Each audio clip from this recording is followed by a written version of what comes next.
একটা সময় ছিল বাংলাদেশের মানুষকে আলুর জন্য চেয়ে থাকতে হতো ভারতের দিকে। কখনো 50 টাকা কেজি, কখনো 70 টাকা, আবার কখনো বা 100 টাকা কেজি ধরে খেতে হয়েছে বাংলাদেশের মানুষকে।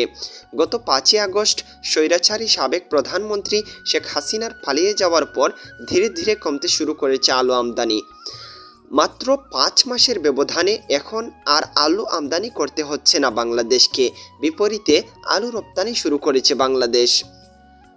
গত 27 মার্চ 2025 ইংরেজি বাংলাদেশ সরকার পঞ্চগড়ের বাংলাবান্ধা স্থলবন্দর থেকে নেপালে 252 টন আলু রপ্তানি করেছে। এর মাধ্যমে মোট 2331 টন আলু নেপালে রপ্তানি করা হয়েছে।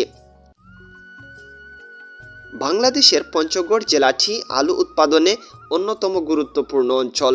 এখানে উৎপাদিত আলু দেশীয় বাজারের পাশাপাশি আন্তর্জাতিক বাজারে রপ্তানি করা হয়।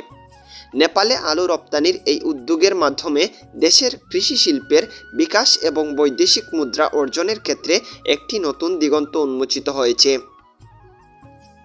নেপালে আলু রপ্তানি করা বাংলাদেশের কৃষকদের জন্য একটি নতুন বাজার খুলে দিয়েছে।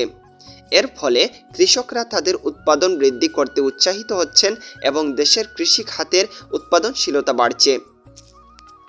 নেপালের জন্য বাংলাদেশের আলু রপ্তানি একটি দীর্ঘমেয়াদী সম্পর্ক স্থাপন করতে সহায়ক হতে পারে, যা ভবিষ্যতে বাংলাদেশকে আরও অনেক আন্তর্জাতিক বাজারে প্রবেশের সুযোগ সৃষ্টি করতে সহায়তা করবে।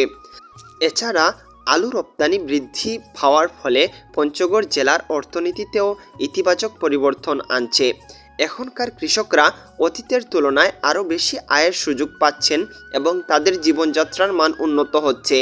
এই সাফল্য দেশের অন্যান্য অঞ্চলের কৃষকদের জন্য উদাহরণ হতে পারে এবং তাদেরও বৈদেশিক বাজারে পণ্য রপ্তানির দিকে নজর দেওয়ার জন্য উৎসাহিত করবে।